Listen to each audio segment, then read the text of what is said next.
दवाखान्यात आले होते, नाही का इथून आतमध्ये कॉलनीमध्ये आल्यावर. हॅलो गाईज, आता आम्ही चाललोय जिमसाठी. मी आणि माझे फ्रेंड आहे. आताच रिसेंटली म्हणजे 1 वीक झाला आम्ही जिम स्टार्ट केले.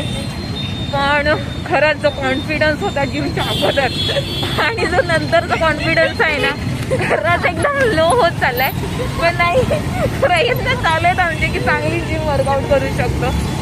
पण स्टार्टिंगला वाटतंच तसं, पण आता प्रयत्न तर आहेच.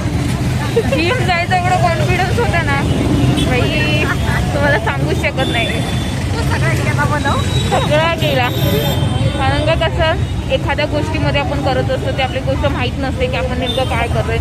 पण त्या गोष्टीची जास्त उत्सुकता असते आपल्याला की मी काय करते, मला करायचंच आहे. म्हणून आम्ही जिम जॉईन केली. बघूया म्हटलं जिम जॉईन करून काय असतं. तर त्याला काही भेटूया आपण जिममध्ये, आणि आम्ही आज काय काय एक्सरसाइज करतोय तुम्हाला दाखवतो.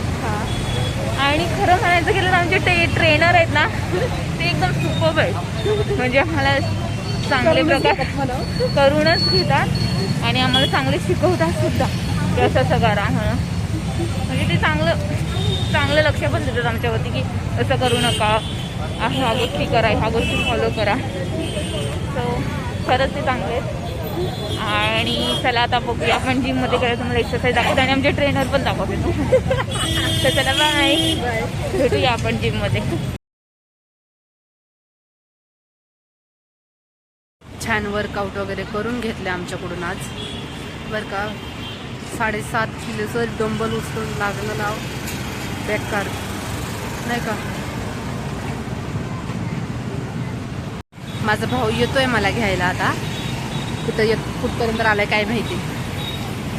चला, आज बेकार शोल्डर जाम झालेत. बेकार लय वेट उचलायला लागलं. 7.5 किलो.